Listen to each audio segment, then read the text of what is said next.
Make sure I'm starting on my first slide, not my last. Let's try this. All right, can you see my screen?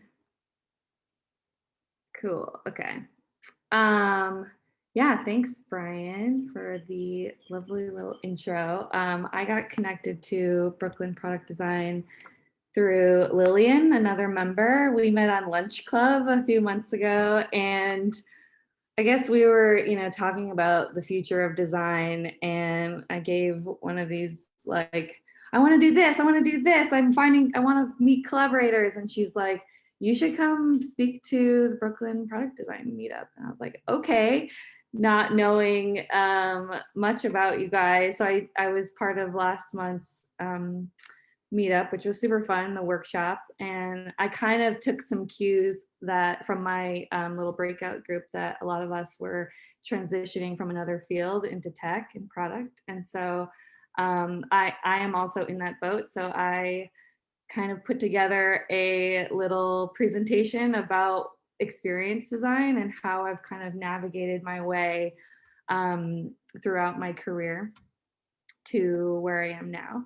So yeah, it's today I'm just gonna like talk about what I think experience design is, a lot of about my journey, how I got there, what keeps me inspired, some future scenarios about equitable futures that I'm really excited about.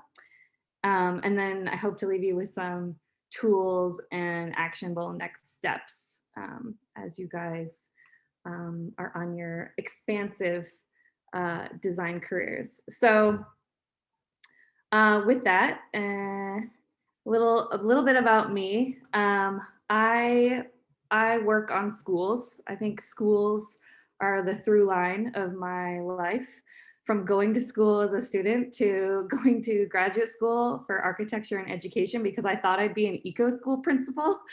And then becoming a licensed architect and designing schools to, working with schools in a much bigger capacity as a facilitator and collaborator, leading workshops and stuff like that, to now being an experience designer and kind of thinking about the future of learning and pitching ideas on TED stages and stuff like that.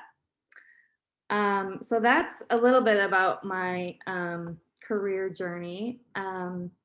And I wanted to start with a story about toilets, actually. This is a pivotal point in my career. I was a licensed architect at a firm, in the daily grind, designing giant high schools. And I was leading a public engagement process with this community in Portland, Oregon. And for context, architecture takes many, many years to design and build. So, 4 years of my life went into this project, and a whole year was just talking to the community about what they want. And so during this public engagement process, I really got to know that this unique community and what their needs were, and that I realized we're designing this really specific experience for students, and that gender equity was a huge deal for this specific community. And so we ended up designing 100% gender inclusive toileting for this school. So any person can use any toilet. And it was the first time in my career that I felt like I could make something totally different that we didn't know was going to happen at the outset.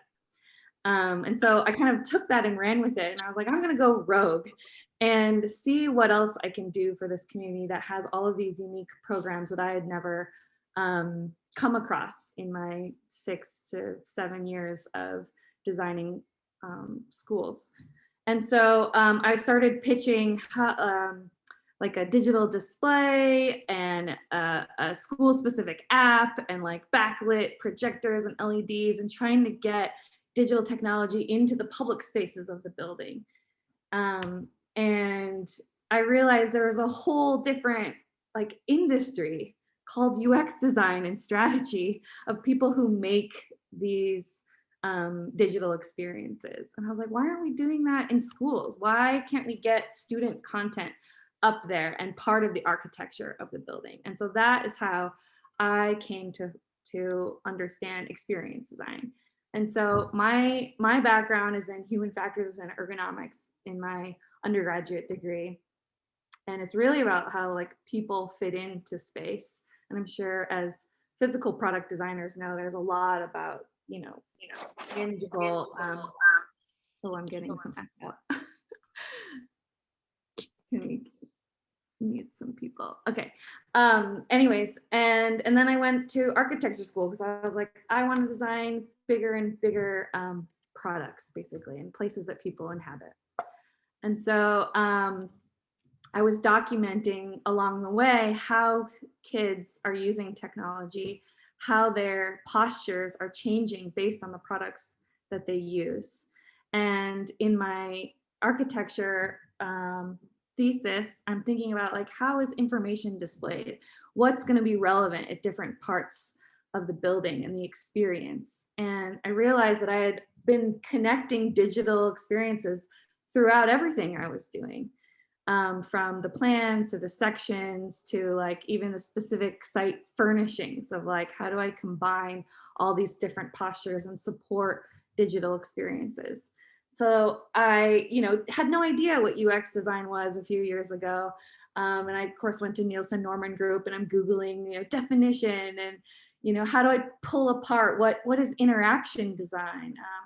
What does the Interaction Design Foundation say about creating meaningful and relevant experiences? And why isn't anyone talking about architecture? Like, where's the physical part of experience then? And questioning, well, okay, is this like a lot of research? Are they just making journey maps? And I came across the Society of Experiential Graphic Designers, who are creating environments that communicate. And I was like, yeah, okay, this feels right. And I'm kind of like slowly piecing together like my own definition of experience design. I came across experience designers in the wild used on the Airbnb design website. And I really love this statement about needing a variety of perspectives. And this kind of summarizes what I'm trying to communicate today, is that experience design is for everyone, and we need people with all different kinds of backgrounds to create really well-designed experiences. And so as I'm like getting the lay of the land, I'm starting to plot like, okay, where does a user experience designer work? Where does a human experience designer work? What is a customer experience designer? And like, how are these all different? And I came across, of course, service design, who's like claiming this whole territory, that they work on all four of these layers, from online experiences to in-person experiences, front of house and back of house. And I'm still trying to like insert myself as the architect, like where would I fit into this whole layering? And one of the ways that I have been trying to map this landscape is like, okay, where do I come from? What are my interests and passions and experience? And how do I kind of convince myself that what experience design is and why I'm qualified to do it? And so I've been making these diagrams of like how architects and experience designers do very similar things in the same order, but the scale is different and the timeline is a bit different, but we all go through the same steps until the end, where experience design and digital products are able to iterate after they launch, and architects are like, hey, you're the keys, good luck out there. And it'd be really interesting in the future if we could iterate after launch in architecture as well. And so in 2018, I went over to Austin, Texas for South by Southwest, and it totally blew my mind. I was like, oh my God, what am I doing?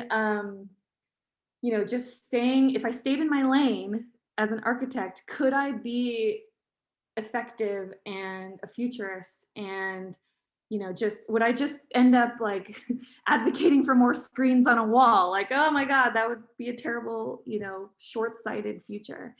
And at South by Southwest, I was just like, my mind was blown for a number of different reasons. But I think what really summarizes it was this quote from Adam Grant, we're at risk of becoming experts in a world that no longer exists. And I think that's like architecture as a whole is like, yeah, we're just going to keep building things the way that it's been done because, that it's so much money and we have to, um, stay profitable. That's just not the way I see design, and not how I want to leverage architecture or experience design. And so, building on that momentum from South by Southwest, I came back to my firm and I was like, listen, guys, everything's gonna converge. Like new roles are being invented. Like we need to have divergent thinking, embedded into our process. And this is where that equity piece comes in. And speaking as a woman of color, I believe that we need everyone to become an experienced designer, thinking about all these lenses from all their different life experiences. And that's how we make great experiences for everyone. And so I've been on Clubhouse a lot, and I want to take a cue from their little interface of like, don't wait to be called on stage. You've got to raise your hand, like jump into the game, start thinking about these things and join the discussion. And that's how we can design the future together. And so what I'm doing is, going out and looking at emerging technologies and thinking about, oh, how is 5G gonna totally change what I do and how I work? And autonomous driving, all of these things like have already, come up on the horizon. This is already a few years old, so it's probably totally outdated. And I've also thought about reframing career switching to more like career crafting and building and designing my life. In the lens of what does the future need? Like I can't just sit on my heels and say, well, I've done this for 25 years, because that's, like I said, not what the world is going to look like. And so I have collected a bunch of different resources to help people who are on this path of designing their life and figuring out their career trajectory, from finding your tribe with the element to imagining different scenarios in which you might take your skills and totally invent new jobs for yourself. Getting on Lunch Club and finding Slack channels where people are similar to you, and like finding tools that'll really like help you figure out exactly the right people, places, and challenges for you to tackle. So this is kind of a summary of the philosophy that I've taken on the last 3 years. I quit my job in architecture to become an intern, to be a bubble popper, to ask for help, to live my values, to be in this world that I imagine, this equitable future. And I think it's really important to document these things along the way so that you can help other people who come after you. And so I have a few advice, tips, take it or leave it, but I feel like these have really helped me feel grounded. And actually creating this presentation was like really helpful for me to reflect back on my journey as well. And so I think there have been some critical moments where I've taken a job because of the status or the firm's reputation. And I would say, don't worry about that kind of stuff. Make sure that those are the kind of people that you want to work with first. Don't worry about other people who aren't on the path of like designing a really creative career. And don't get lured away by a narrative that you were told that like by 35 you're supposed to do this and by 40 you're supposed to have made a contribution, because that's really not helpful in the short term. And so in contrast to that, I think it's really important to feel out how your contributions are meaningful to whatever team you're working with. I've done a lot of freelance in the last few years just to kind of test out like, oh, what are the things that I make that are really valuable to this industry or this team? Pay attention to what sparks joy in your work, in yourself, and in other people. And that kind of relates to the first one. and then understand specifically what you need to thrive so that you can communicate that very, very clearly to the people around you and provide that for yourself when possible. And so some super actionable next steps would be get an accountability buddy that you could check in with every 2 weeks or find your own cadence so that you can really feel like you're making progress. Curate a personal board of directors in all these different industries that you aspire to. And then surround yourself with people who inspire you, just like coming to these product design meetups and other channels. There's so much out there that, especially now that we're all online, I think it's really exciting to like go out and like find people who are really interesting. And so this is just a screenshot of since quitting architecture in 2018, I've logged over 200 like one-on-one meetings or coffees or Zooms. I always document what company they're from, you know, what date we met, what I learned from them, and whether or not I sent a thank you, and looks like I'm behind on my thank yous. But it's super important to catalog who's in your network and who could be a potential collaborator or review your portfolio, or things that you might be able to offer them. And I always make time to meet new people every week. And I ask about their side gigs and what's on their back burner and passion projects, because that's where their heart is. And that's what's so much fun to see somebody's face light up. And then always be ready to pitch yours, because you never know when you'll have the opportunity, which like now, like Lillian asked me to present. I'm like, yeah, let's talk about all the cool things that I have found on the internet recently. And so one of the things that I tried within the last couple of years was trying to tell digital stories in physical places. And a friend and I just got a stencil cut and bought some spray chalk and dressed up in all black late at night and started spraying chalk in certain places around Portland and asking people to share their moment all around town. And that if you came across one of these spray chalked sites, you could tap into somebody's memory there. And so we did all of these different stories all around town, but we thought it'd be really cool if, you know, as a concept that could scale as an experience for people to really realize that there's stories going on all around us all the time. Another one of my projects is about cataloging different types of experiences. And I'm leaning on some of the framework from human AI interaction and re-upping, kind of thinking about a pattern language, which is an architectural canon, and showing other architects and designers how every physical interaction now could have a digital companion to that. And I pitched a fellowship committee to do a whole research project on kind of updating this book that was written in 1977 to 50 years later. Experiences have all these different layers. Let's catalog and describe what all those interactions look like now.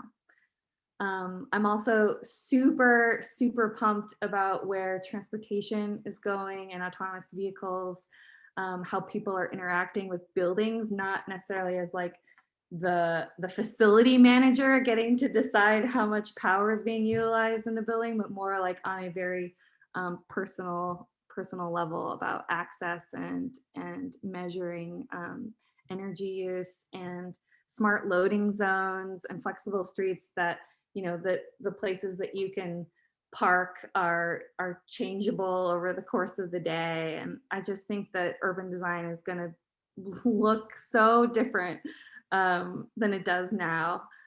And obviously augmented reality is this whole other can of worms that I'm so excited about what this means for differently abled people and how these different wayfinding techniques will help people navigate through space. And I'm thinking as an architect, I'm thinking like, how come augmented reality is only used for like proposing your new ideas rather than after the building is built? Like, incorporating all these different digital experiences into the lifetime of the building and extending its use and value to the current occupants.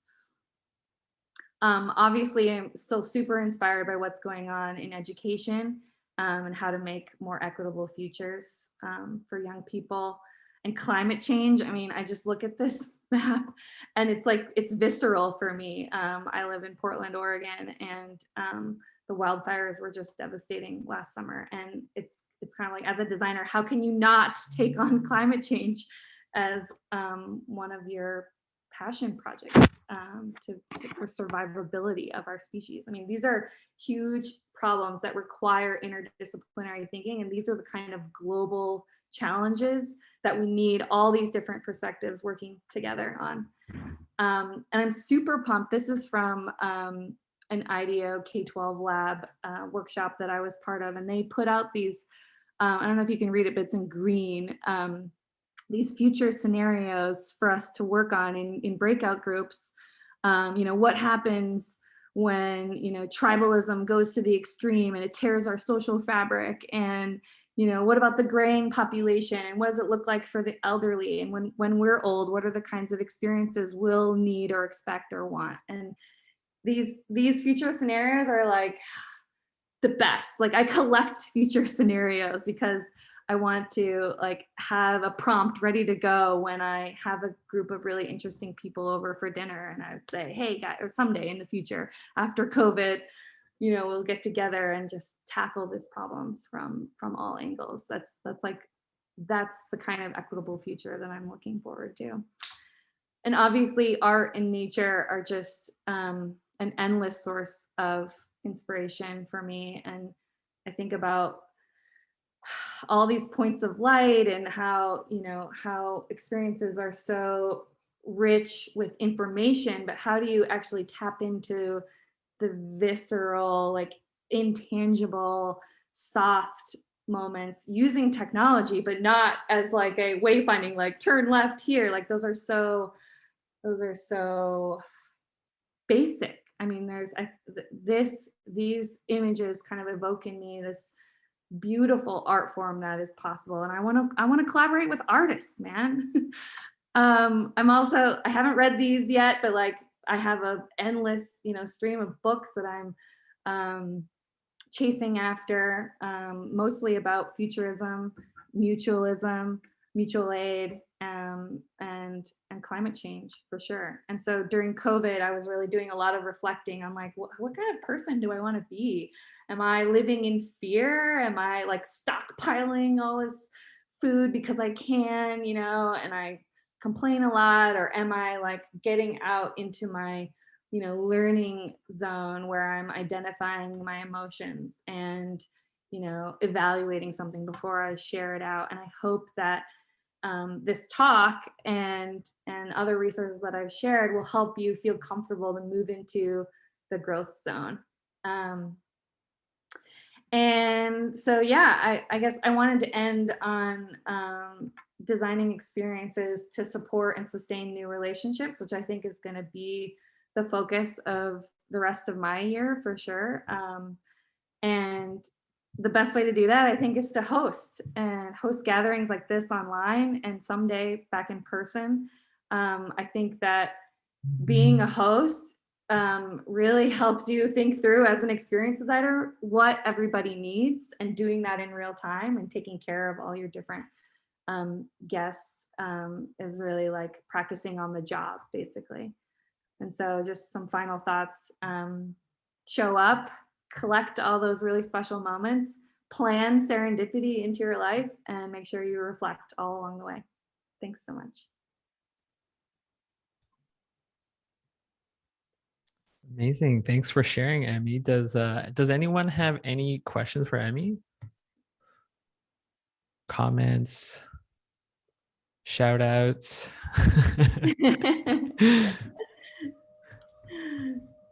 Yeah, feel free to type it in chat or unmute. Hi, Emmy. Hi. This is Aurelia. I think I might have been in your breakout group. Hi. Hi, I'm not in London, and those aren't Christmas lights. That's a kind of fake thing. I had a thought when you talked about hosting Yeah. and hosting events back in the days of real get-togethers. When I would host dinner parties, maybe like 8, 10 was the most. Mhm. Okay. And I think I would try to pick the personalities that went together and complemented each other. And that's just how you would always do. Like, even not that everybody would be from the same place, but, some interesting combinations of people. But since we've been in lockdown and I've been doing so many of these Zoom things, I kind of like the randomness of whoever shows up. So I think that's, another way to host things. And because I have done hackathons with people from all over the world, and it's like a mate, like some guy that does offshore drilling but wants to be a UX person. So, he's like working on a hackathon from some drill site somewhere in the middle of the ocean. So I think it's kind of different now that we're so used to just being thrown into something totally new with people that we don't even know. Yeah, no, I think that is definitely the serendipitous aspect of like gaining intimacy really quickly. Right before the pandemic, last February, I was asked to host a LEAP dinner through the Experience Institute, which is on one of my slides. And they basically facilitate conversations and dinners. And I had 6 people who I've never met before show up to my house. I cooked for them. And what was great was there was a whole program and I could lead people through a discussion about how to take your own leap. And it was so fruitful because we were able to, come together in a really short period of time, kind of talk about our hopes and dreams. And I think that's only possible when it's very small and very intimate and there's a lot of care and thoughtfulness in the preparation. If I didn't have that kind of guide, I think it would have been more like a party more than like a togetherness of soul searching kind of thing. And like, how do we all support one another? I think there's definitely a different vibe when no one knows each other, and that requires a different kind of yeah. And I don't, unless you're a very rich person and you were going to have like 50 strangers over to your house because it was okay and it was like a frat party, then that would be okay. But I think people weren't doing that. But now I think we are kind of just meeting people out of the blue on Zoom. And I mean, not that we really are meeting each other, but I think it's interesting how that's changed. Yeah, for sure.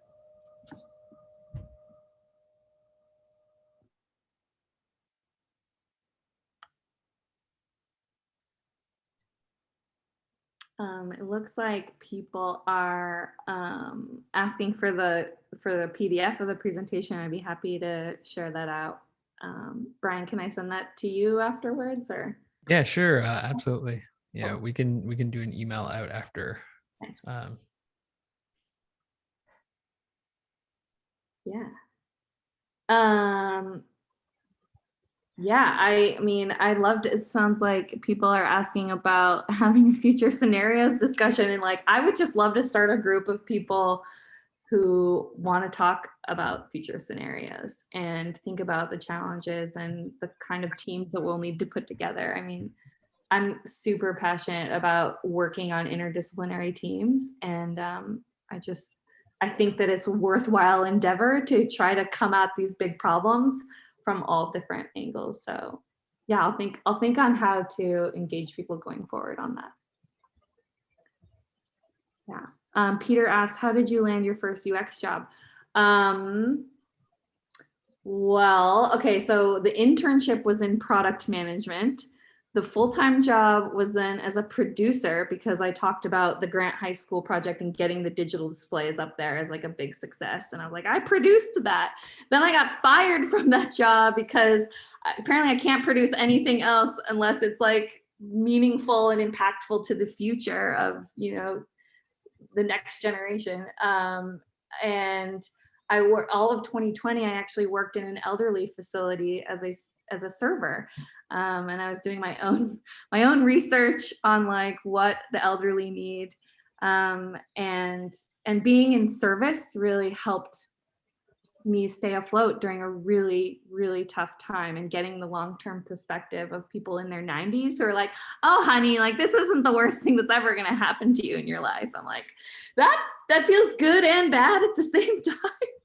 But thank you. And so, yeah. And then, I was networking all the time, meeting people on Lunch Club.